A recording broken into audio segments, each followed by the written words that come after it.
News is coming in too fast. I can't cover it all. I got some Maxine Waters horror show for you. More horrifying than this bandage that keeps coming off. If it opens up, you're going to get a show of my skin cancer scar. Welcome to Doug in Exile, where we have some fun together, going over the news. A bunch of stories we're hitting, so we're going to go into those. And this isn't even all of them. This is the ones that I think are the most important. Here's Maxine Waters slurring her way through a speech. In the first quarter, since Trump took office, the United States economy shrank, with our gross domestic product decreasing by 0.3%. We are falling behind while Canada, Europe, and China are racing ahead. What happened to the golden age you and President Trump promised the American people? Ms. Bessent, you are also the face of what the Wall Street Journal has described as, and I quote, the dumbest trade war in history. The Wall Street Journal. Yeah, okay. You're going to have to learn to read. Now, here's Jen Psaki. She took the place of Rachel Maddow. Rachel Maddow's show. Remember, Rachel Maddow got just cut just to Monday nights. And here's Jen Psaki. She lost 53% of Rachel Maddow's audience share. So she's down. Isn't perfect. No candidate is, by the way. But we have to understand what the alternative is here. And in hindsight, we've now found that we're going to get into Scott Bessent, his Treasury secretary, but so far Trump has an outstanding class of people pulling off his workload. Here's one of them, Stephen Miller, on we could lift habeas corpus rules for the first time in a long time by a president to be able to deport illegal aliens. Well, the Constitution is clear, and that, of course, is the supreme law of the land. The privilege of the writ of habeas corpus can be suspended in a time of invasion. So I would say that's an option we're actively looking at.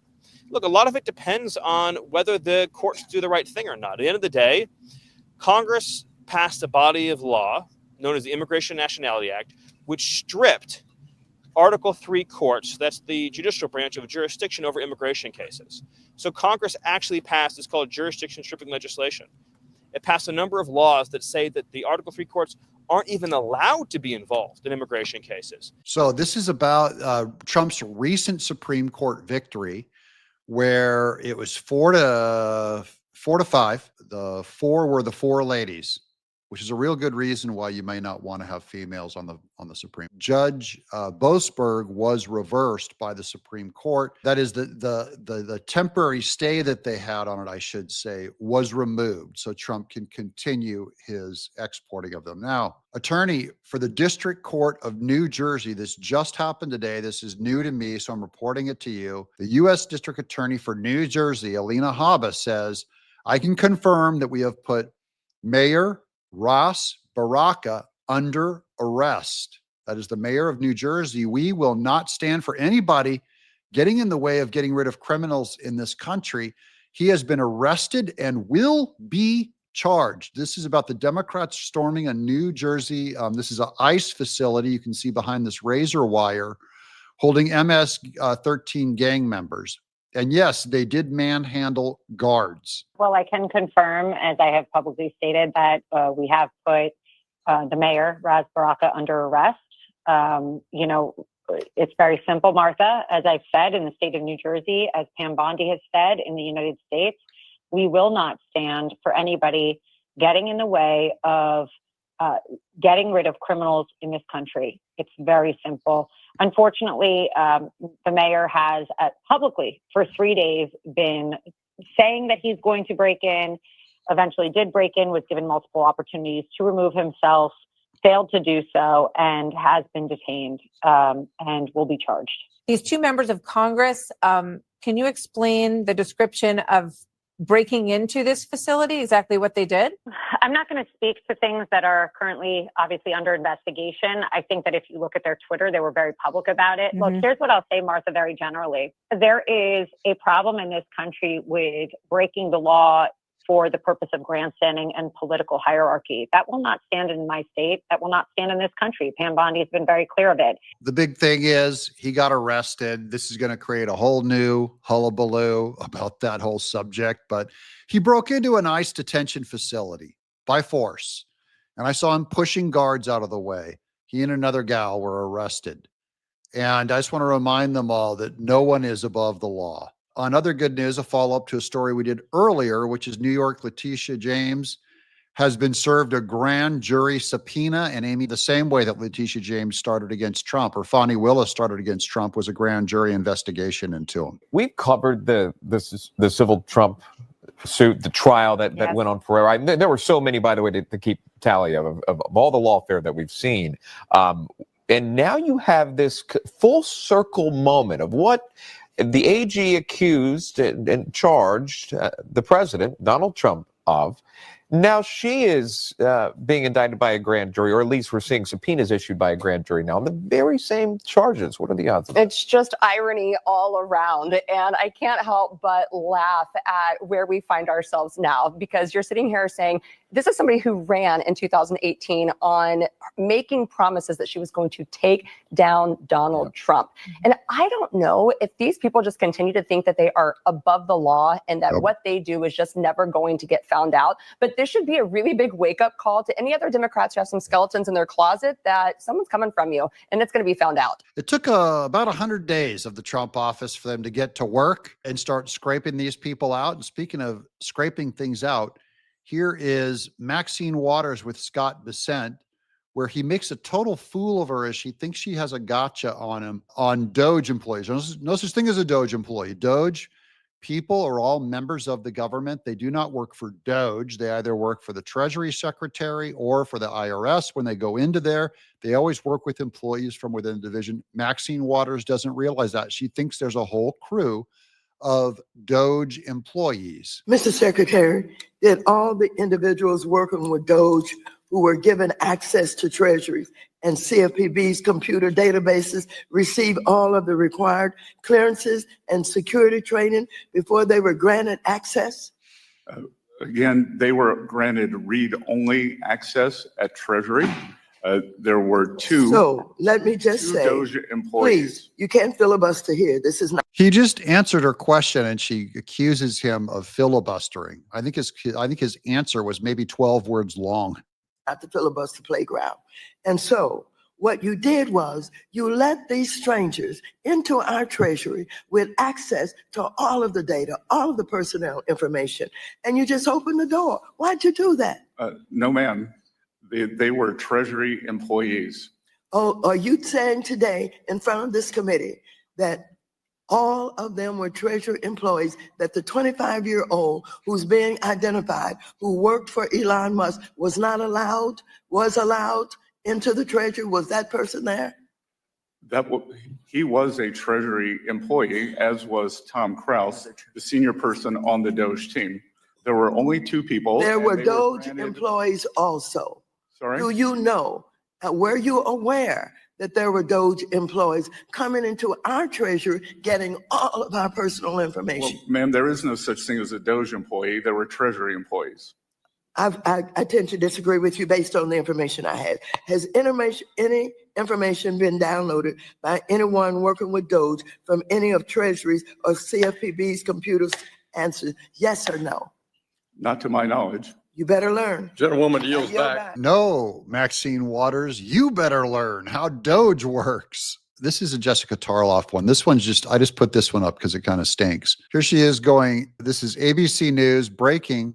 Radar screens at New Jersey's Newark Liberty International Airport went black again early Friday morning.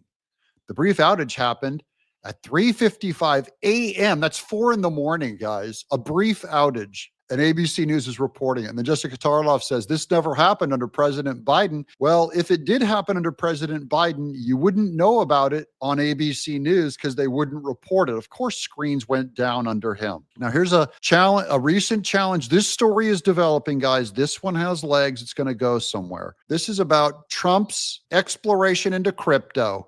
He has a Trump coin that he owns, not he owns, but his family business owns. And recently, a bunch of, I think it's United Arab Emirates, invested $2 billion into his crypto coin. So it's going to be a huge profit for his family business. So now the media has gotten hold of it, but I believe this will be one of the impeachment inquiries that the Democrats will run against him. I believe it has some kind of legs. I don't think Trump did anything illegal. I'm only saying it's easy for Democrats to grandstand on this one, so they're going to go with this one. Anyways, the press asked, as Trump is taking a recent trip to the Middle East, which might involve some of these investors in his Trump coin, is he getting personal gain from it? And Caroline Levitt just completely crushes the reporter. Watch this. You noted he is a successful businessman. Do you know if the president has any plans to meet with any of the folks involved with any of the family businesses over there, or see any of the sites that are going to be? Not to my knowledge, and let me just get to the premise of your question that both of you have raised. I think it's frankly ridiculous that anyone in this room would even suggest that President Trump is doing anything for his own benefit. He left a life of luxury and a life of running a very successful real estate empire for public service, not just once, but twice. And again, the American public reelected him back to this White House because they trust he acts in the best interest of our country and putting the American public first. This is a president who has actually lost money for being president of the United States. I don't remember these same type of questions being asked of my predecessor about a career politician who was clearly profiting off of this office. That is not what President Trump does. And this White House holds ourselves to the highest of ethical standards. The clear criminal on this whole thing is Joe Biden. And so I would just challenge anyone with that. I think Trump looks better than Biden, and they had no interest in pursuing any of Biden's business dealings. Now, here's an interesting picture of Caroline Levitt I'd bring up.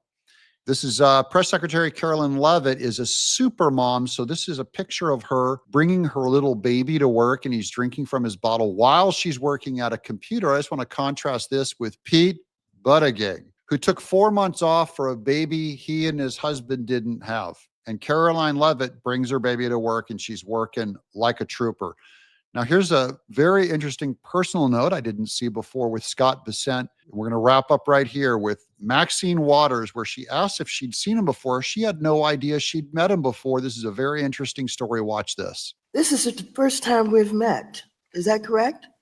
No, ma'am. We actually met one New Year's Eve in the Bahamas. And I was... He didn't make an impression. Why don't I remember that? Well, you were much better at the electric slide than I was. And I was with the Prime Minister of the Bahamas yesterday, Prime Minister Davis, who sends his regards. Well, were you with my husband when he was the ambassador to the Bahamas appointed by Clinton? So, well, you're not going to like this. What a nasty lady. You're not going to like this. He has a real, genuine, friendly connection with her, and this is how Democrats treat MAGA Republicans like Scott Bessent. He's a gay man, by the way, so I just want to say, for all the DEI stuff where they're all saying they're pro-rainbow, look how Maxine Waters treats this gay man. They treat him with spite and hatred.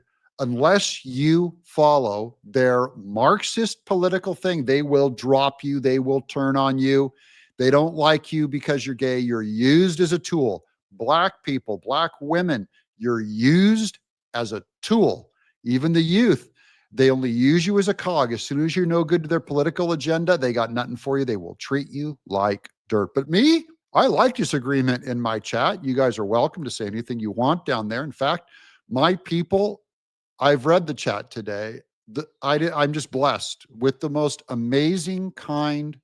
You guys are praying for me and praying for my nose surgery and just poured your heart out to me. I don't feel like I deserve you. Thanks to you guys for watching all the way to the end. This is the end of the day. I hope you guys have a good one. We'll see you tomorrow with 4 more videos. Hope you subscribe. That's how you thank me for my work. I'm Doug in Exile.